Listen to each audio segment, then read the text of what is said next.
25th Hour Radio Show. I want to thank everyone for tuning in today to the 25th Hour Radio Show here on Monster Radio AM 1150. I am your host, Rob Fairless, and on the phone with me today is U.S. Army Major General Bruce Lawlor. Now, Mr. Lawlor is currently retired from the United States Armed Forces, but he's not, quote-unquote, retired in the sense that most people associate the word to. Now, Mr. Lawlor is joining the show today to discuss his latest book, When Deadly Force is Involved, a look at the legal side of stand your ground, duty to retreat, and other questions of self-defense. Major General Lawlor, it is an honor to have you on the show today, sir. Well, thank you, Rob. Thanks for having me.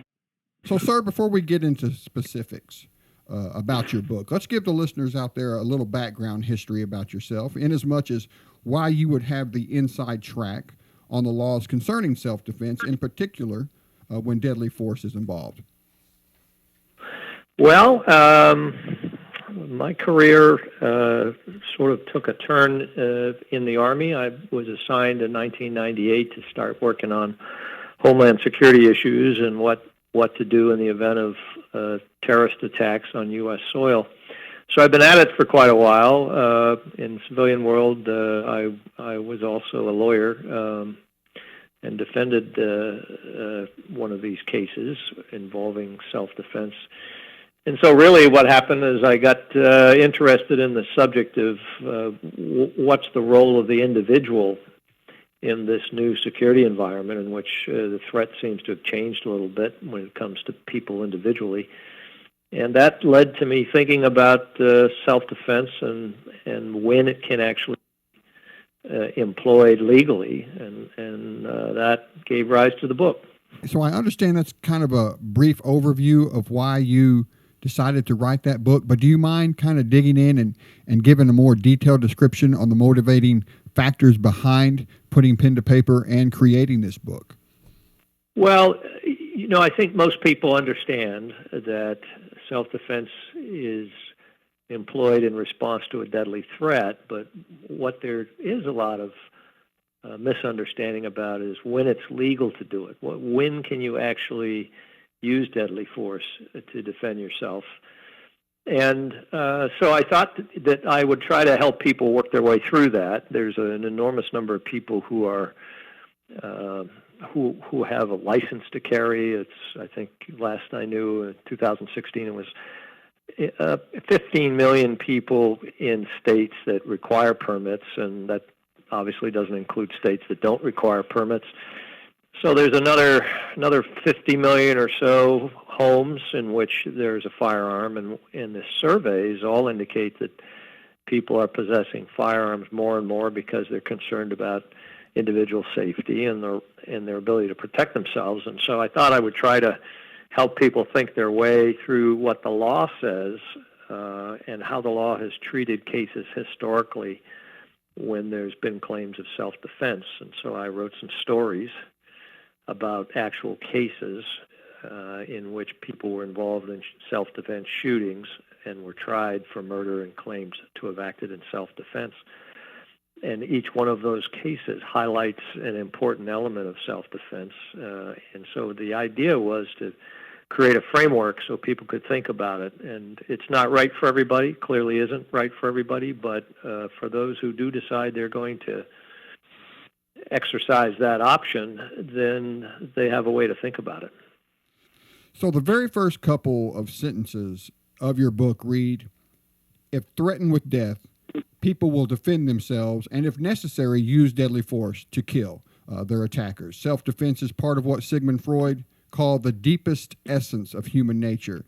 Now the scenarios are endless when it comes to being put in a situation where the use of deadly force is warranted. On the flip side of that, there are just as many situations where that deepest essence of human nature comes into play and deadly force is used, but as far as a legal standpoint, didn't have to be. So just to discuss the book's title, what would be a couple of good examples where it was warranted to, one, stand your ground and use deadly force, and two, having the means to get out of a situation, your duty to retreat? Well, I think one of the first chapter in the book was selected regarding an incident that occurred in Richmond, Virginia, because it was such an obvious case of where deadly force was justified. Here is an individual who happened to be carrying a firearm. He's standing in a checkout counter in a convenience store, having made a purchase of, I don't know, orange juice or something.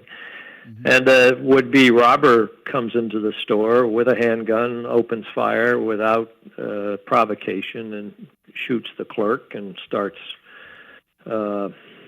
waving his pistol around. And so the individual who was standing in line engaged him, and he didn't. At that point in time, under those circumstances, all of the elements necessary for a valid claim of self-defense were present, and he was able to do that legally and saved a lot of lives.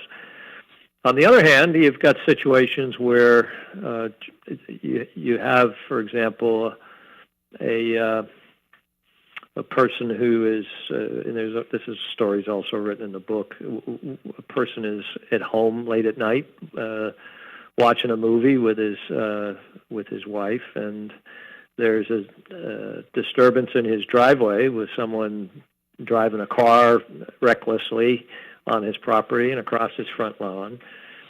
And he arms himself and goes outside to confront the individual that's in the car. Well, under the circumstances of the second case, people who looked at it thought that it wasn't really necessary for him to have done that, that the prudent thing, the reasonable thing, would have been to simply call the sheriff and stay inside the house where he was safe. I mean, the doors were locked and he was safe. But instead of doing that, he chose to arm himself and make it more likely that a dangerous encounter would occur by going outside to confront the trespasser on his property.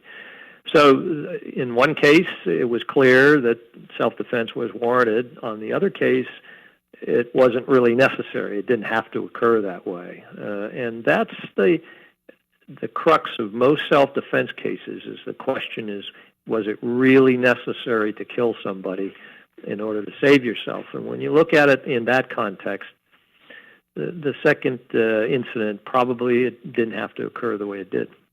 Now, Mr. Lawlor, I've listened to a few other interviews you've done on this book, and of the two I've listened to, the interviewers focused on what they call the castle doctrine, which basically discusses your legal rights if you are attacked in your own home, which is also covered in your book. But I want to focus real quick on another type of situation which you also cover in your book, and that is verbal threats. It seems like in so many situations, especially when alcohol is involved, at a bar, for instance, a simple verbal altercation can end up with someone being dead before the night's over. Can words alone ever be used as a defense for using deadly force? No. I mean, the reality is, the old children's saw, sticks and stones will break my bones, but words will never hurt me, applies here in spades. The requirement for the use of deadly force is that there exists deadly danger. You're about to be killed or seriously injured unless you act. And words don't create that kind of situation. No matter how insulting, no matter how provocative, they don't put you in physical danger, and they don't put you in a position where you're about to die unless you act against them. So words alone, by themselves, no matter how provocative, no matter how insulting, they don't rise to the level of that permits you to use deadly force against the person that said them. So if intoxicated person A says, "I'm going to kill you," that's not enough. Intoxicated person B has to prove he was facing imminent harm, basically. Yeah, basically the real requirement is and you have to be very careful with the word "I'm going to kill you," because the question becomes, all right, was it coupled with any behavior? What was the behavior of the speaker at the time those words were said? Now, if the speaker is much bigger than the listener, we've got a 200-pound man approaching a 100-pound woman speaking those words, that's a pretty different situation than a person who is relatively on equal footing with the speaker, between the speaker and the listener, saying or hearing those words. So that's one of those cases where people start to step back and say, okay, was it really necessary for a person to take a life not because of the words alone, but because of the words coupled with conduct or the status of the two individuals or other factors in the case that might have influenced the outcome. Every single case, and that underscores an important point in self-defense, every single case is determined by the specific facts of the situation, and a very small fact can change the tenor of the case very quickly. Now, you mentioned someone being significantly larger than the other person being a determining factor. You have a chapter on imminent harm, which you discuss how soon is imminent with relation to reoccurring domestic abuse. Some states are starting to see, or rather yet justify, the use of deadly force in long-term domestic abuse cases, right? That's true. That's an area of the law that appears to be changing. The law traditionally, and I would say in most cases, in almost every case that I've ever read except for spouse abuse cases, requires that the danger be imminent, it be immediate, right now. It's going to happen instantly if you don't try to prevent it, if you don't do something to stop it. Domestic abuse cases, spouse abuse cases, the law has begun to realize that these kinds of cases occur over time. There's long-term abuse. It escalates. It becomes worse and worse. And the spouse being abused is put in a position of not knowing whether the next event is going to be the one that goes out of control, crosses the line, and kills them. And so there is a trend, I would say, to follow what's known as the Model Penal Code, which is a statement of the law that's written by experts in the field, and is really meant as a guide for courts to think about when they're making decisions. But that code is saying, well, the question is not really whether or not the danger is about to happen, whether it's immediately going to happen. The question is whether, based on the history of the two parties, it is reasonable for the person to fear that they are in deadly danger or about to be seriously injured, which could happen at any moment. And in those cases, the courts, if they accept that doctrine, the courts don't necessarily require that imminent danger, but they do require clear demonstration of long-term abuse and escalation of physical violence. I just want to bring up one more subject from the book itself, just to show the variety of topics and situations you present. There is one situation I never even thought of occurring, but apparently happens, and I'm talking about transferred intent. For my listeners, what is transferred intent, and can it protect an innocent person who is in the right to use deadly force as self-defense? Yes, it can. The doctrine of transferred intent basically came from an Old English case in which an archer shot an arrow at a target and missed the target and killed an innocent person.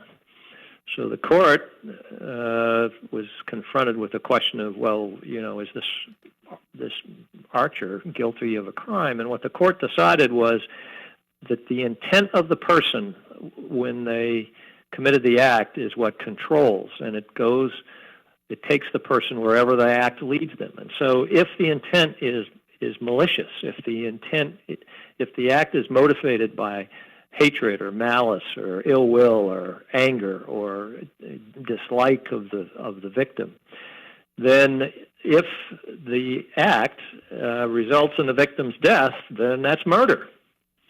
And that's true whether or not the victim was the one that the person is shooting at, or the victim is someone standing in the background that gets hit by mistake. If the intent of the act was to kill somebody maliciously, then it's murder. Well, on the other hand, if the intent of the act is not to kill somebody, but to try to escape, to try to avoid being killed oneself, or to try to avoid being injured, that's a completely different intent. And that intent is the kind of intent that supports an act of self-defense. So you actually can have situations where a person is in a situation where legitimately may use self-defense to protect themselves from harm, and mistakenly kills another person, an innocent person. Again, the intent will be transferred to the victim. So the intent was not to kill the victim. The intent was to save oneself from imminent danger. And there are circumstances where people have, made a mistake legitimately, and they are found not guilty. And in those cases, the question is always, well, would it be reasonable for that mistake to happen under those circumstances? So if you have a situation where a person does in fact fire a weapon and miss someone and hits an innocent person, well, under the circumstances.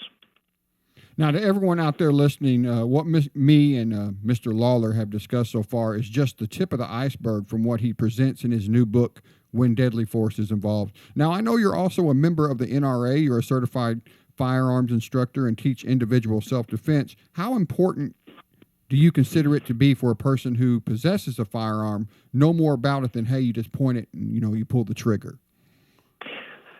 Well, possessing a firearm for purposes of self-defense is not for everybody. It just isn't. And there are some people, frankly, who would be better off not having a firearm. Mm-hmm. But if people decide to make that choice, then in my mind there are two things that they have to do. One is they have to become comfortable with the firearm. And I don't mean familiar with the firearm. I mean comfortable. They need to be able to handle the firearm safely and be confident and comfortable in their ability to do that. And the second thing they have to do is they have to think through when it's permissible legally to use that firearm, to employ that firearm, to defend oneself. And that can't be done in the heat of the moment. You have to take the time to learn what the law says about self-defense cases and what kinds of problems you're most likely to encounter if you're faced with that kind of situation. How soon is imminent? What is deadly danger? What's a reasonable fear? Those are the kinds of questions that you need to understand will be asked, and you need to know how the law treats them, how it looks at answering the questions. And if you do that, then I think you're in a pretty good position to probably do the right thing if you have to.